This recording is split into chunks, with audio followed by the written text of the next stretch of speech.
Viral ngayon sa social media ang isang Pinay OFW na kinasuhan ng libelous dahil sa paninirang puri nito sa isang doktor sa Middle East.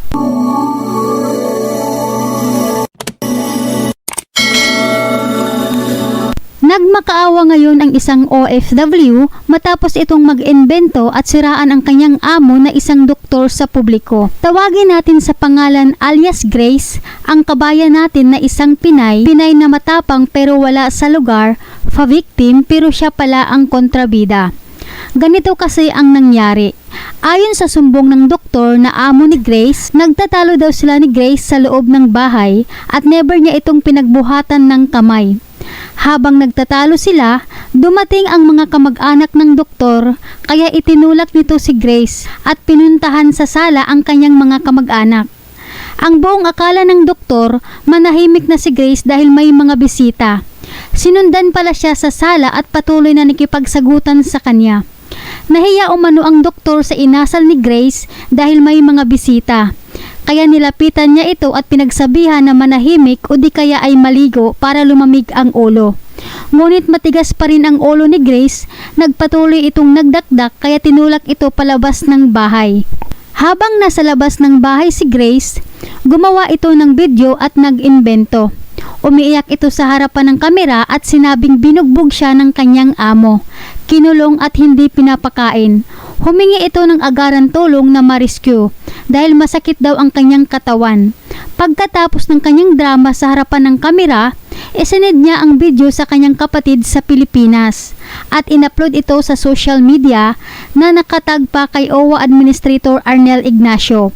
Kaya kaagad itong inaksyonan, pinarescue si Grace, kinuha sa bahay ng amo nitong doktor dahil sa pag-aakalang nalalagay sa peligro ang buhay ni Grace. Matapos ang rescue, dito na booking ang kalukuhan ni Grace. Dahil nagsalita ang amo nitong doktor, isinalaysay nito ang nangyari noong nagtatalo sila at dito na booking ang kasinungalingan na pinagsasabi ni Grace sa video na nag-viral sa social media. Personal ring nakausap ni Kaagapay Kabong Concha si Grace. Tinanong ito kung ano ba talaga ang totoong nangyari. At dito inamin ni Grace na gawa-gawa lang niya ang mga pinagsasabi sa video na kesyo daw ay binugbog siya, kinulong at hindi pinakain ng amo. Hindi din daw nito lubos akalain na i-upload ng kanyang kapatid ang video sa social media. Video si ate, nag-video po siya, umiiyak at sinabi po niya na siya ay binubugbog ng amo. Ibinigay po niya iyon sa kanyang kapatid at itong kapatid naman nag-post na siya ay binubugbog at dinagdagan pa na hindi raw pinapakain at kinukulong. Hindi naman pala totoo. Ayon pa kay Kaagapay Kabong Concha, sising-sisi ngayon si Grace. Iyak ito ng iyak na parang namatayan. Nagmamakaawa na matulungan siyang maresolba ang problema na kanyang kinakaharap sa kanyang amo. Ngunit wala umanong magawa ang agency dahil nakapagdesisyon na ang amo nitong doktor na hindi umano nito payagan makauwi si Grace sa Pilipinas at hindi umano ito magbibigay ng exit visa para kay Grace.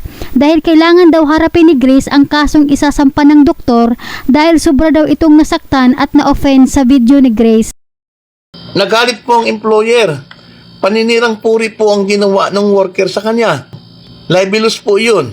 Naiimbitahan pa yan sa Ministry of Health dito. Tapos biglang ganun ang ginawa sa kanya ng worker.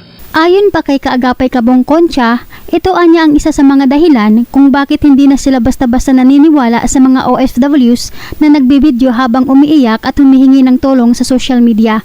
Dahil ang iba dito ay nag-iimbento lamang katulad sa ginawa nito ni Kabayan.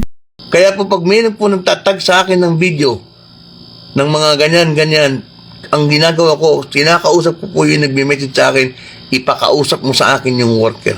Dahil sa pinagagawa ng ilan, nadadamay tuloy kayo ng matitino mga kabayan.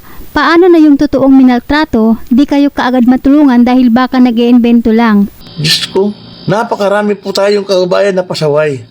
Paano po maniniwala ang tao sa inyo? Paano yung mga totoong ninaapi, minamaltrato ng amo? Paiyak-iyak, minsan mayroon pang dugo kunyari, wala ketchup. Sa kagustuhan ng iba na makauwi sa Pilipinas, pati ketchup na ginagamit lang sana sa pagkain ay ginagamit na rin pang props. para paniwalaan na talagang minaltrato o binigbog sila ng amo. Kaya wag niyo po sila tularan mga kabayan, dahil kapag nagpatuloy ang ganitong gawain, kayo rin ang mawawala ng mga totoong nagmamalasakit sa inyo. Isa na dito si Kaagapay Kabong Concha at ang mga membro nito na mga OFWs rin, kaya wag po natin sila abusuhin.